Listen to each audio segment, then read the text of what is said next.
Genesis 42. When we left off, Joseph was selling off the grain he had gotten everyone in Egypt to save up because he predicted a famine. Good business if you have the resources and no conscience. But you know who needs food?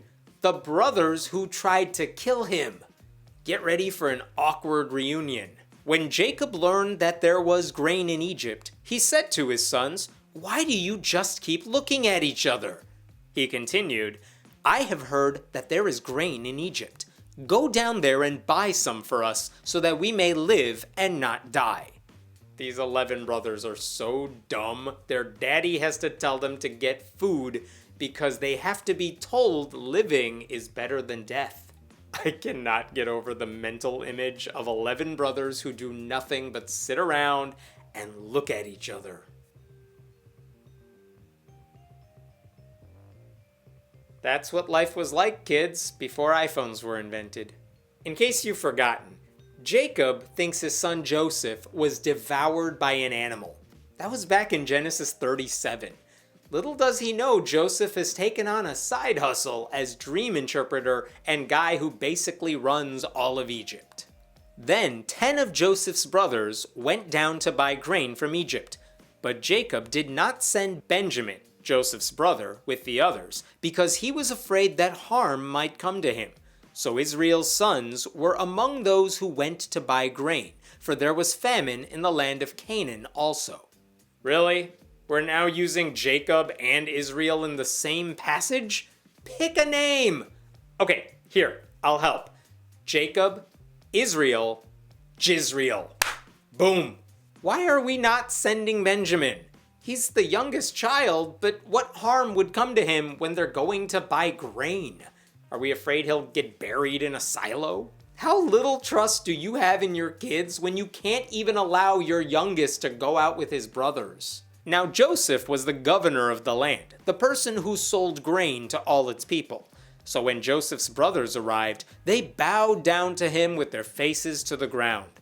As soon as Joseph saw his brothers, he recognized them. But he pretended to be a stranger and spoke harshly to them. "Where do you come from?" he asked. "From the land of Canaan," they replied, "to buy food." Although Joseph recognized his brothers, they did not recognize him. Joseph recognized all of them, but they didn't recognize him. How does that happen? 10 brothers? No one figures it out? They're all dumb. Which we should have guessed, since all they do is stare at each other all day. Joseph didn't even seem to change his voice or anything. You know he's already plotting revenge, though. The last time he saw these guys, they left him for dead in a water tank, then sold him into slavery. Why is Joseph the guy selling the grain? When you're the head of everything, you don't need to work the cash register. Jeff Bezos isn't personally delivering your Amazon packages. Then he remembered his dreams about them and said to them, "You are spies. You have come to see where our land is unprotected." The hell? What dreams is he having now? I don't remember hearing about these dreams. When he dreamed about his brothers, it was about them bowing down to him, not spying on him. "No, my lord," they answered. "Your servants have come to buy food. We are all the sons of one man. Your servants are honest men, not spies." You know, usually when 10 guys talk simultaneously, it's a safe bet that they're from the same family. "No," he said to them, "you have come to see where our land is unprotected." Fights between siblings are always over the dumbest things. Here's the thing. The brothers know they are not spies. Joseph knows they are not spies. But we're all just gonna keep this charade going, because whoever wrote the Bible was paid by the word, I assume. But they replied, "Your servants were 12 brothers, the sons of one man who lives in the land of Canaan. The youngest is now with our father, and one is no more." They're totally walking into a trap. I just want Joseph to milk this. "Oh, really? No more, you say? Tell me about this missing brother." But that's not quite what Joseph says. He's gonna take his sweet time getting revenge, Count of Monte Cristo style. Joseph said to them, "It is just as I told you. You are spies, and this is how you will be tested. As surely as Pharaoh lives, you will not leave this place unless your youngest brother comes here. Send one of your number to get your brother. The rest of you will be kept in prison so that your words may be tested to see if you are telling the truth. If you are not, then as surely as Pharaoh lives, you are spies. And he put them all in custody for 3 days. See? I told you Benjamin should have just come with them. This would be over if he were there already. Joseph knows they're telling the truth. What is the point of having one of them walk back home and drag Benjamin into this? It is such a waste of everyone's time. Just make them wash the dishes or something for a while. Clean up Egypt, call it a day. On the 3rd day, Joseph said to them, "Do this and you will live, for I fear God. If you are honest men, let one of your brothers stay here in prison, while the rest of you go and take grain back for your starving households. But you must bring your youngest brother to me, so that your words may be verified and that you may not die." This they proceeded to do. A hostage. Joseph is keeping a hostage. How has no one figured out he's their cocky little brother who annoyed them all when they were younger? Seems like he's the same dude, just all grown up.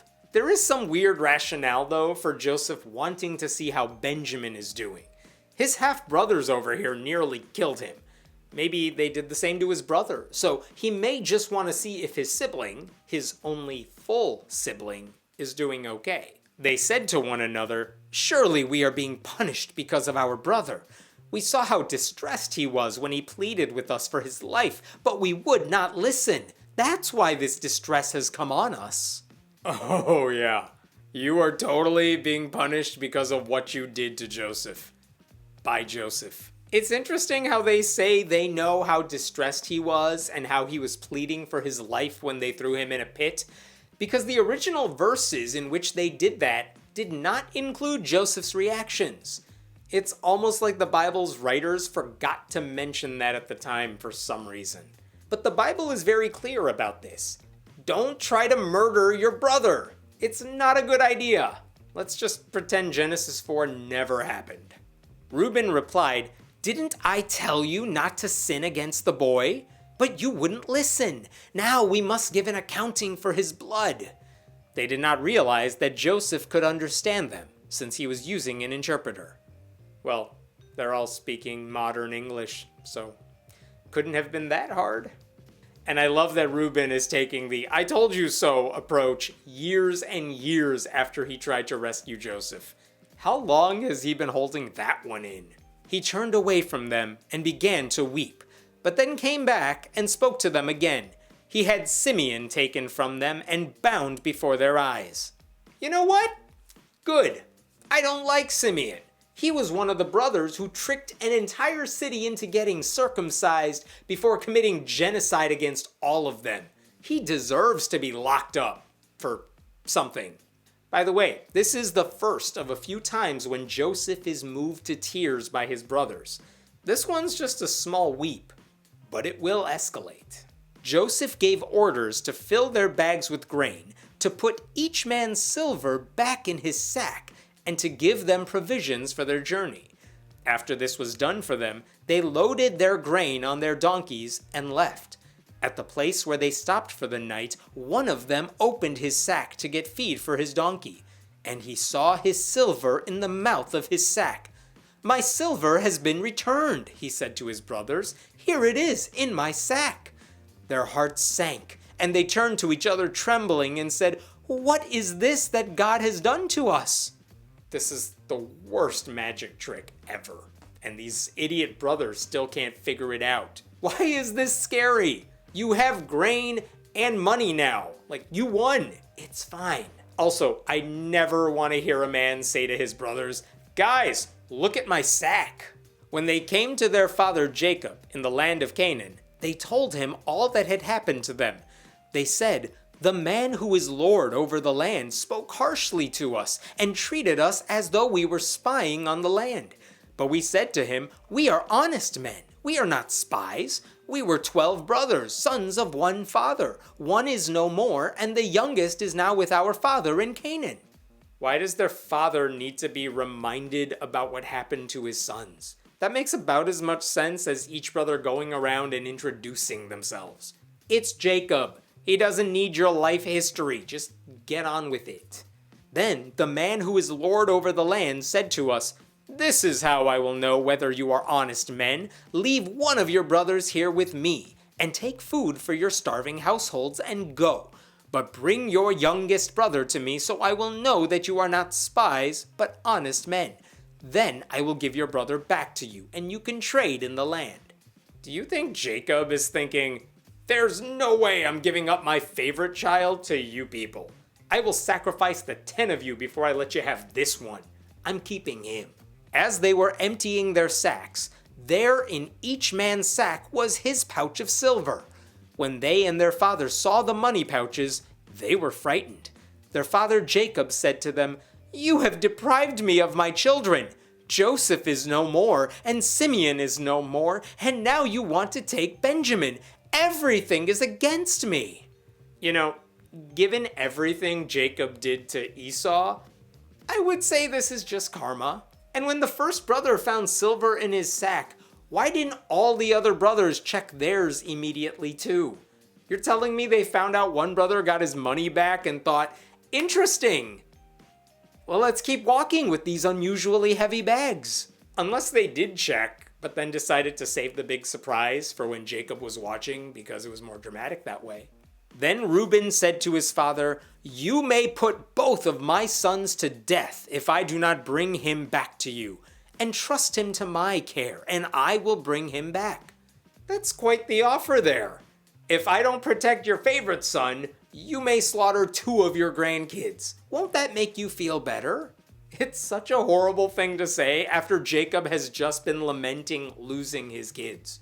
Now Reuben is responding with, "Okay, I hear you, but do you want to lose 2 more? I kind of want to hear about what those 2 sons feel about this little deal Daddy is making. How does it feel to be sacrificed like that?" I love how Slate's David Plotz summarized this. One son is offering 2 grandsons so he can take another son back to an estranged son in order to bail out another son. This family needs therapy. Don't worry. By the end of Genesis, Jacob will hate Reuben. But Jacob said, "My son will not go down there with you. His brother is dead, and he is the only one left. If harm comes to him on the journey you are taking, you will bring my gray head down to the grave in sorrow." Oh, damn. Now Simeon is screwed because he's just sitting in jail. What's up with Jacob refusing to hand over Benjamin, though? Simeon's life is on the line here. So Jacob really is saying, "Let him die. I'm keeping this one." And what does it mean when Jacob says he's the only one left? He's saying this to another one of his sons. Or should I say sons, since even Jacob doesn't seem to count them as such. I do appreciate these Bible chapters that end on a cliffhanger, but I still can't quite figure out what Joseph's game plan is here. I don't think he wants to murder his family, but in a little bit he may have no choice. How will he get out of this one?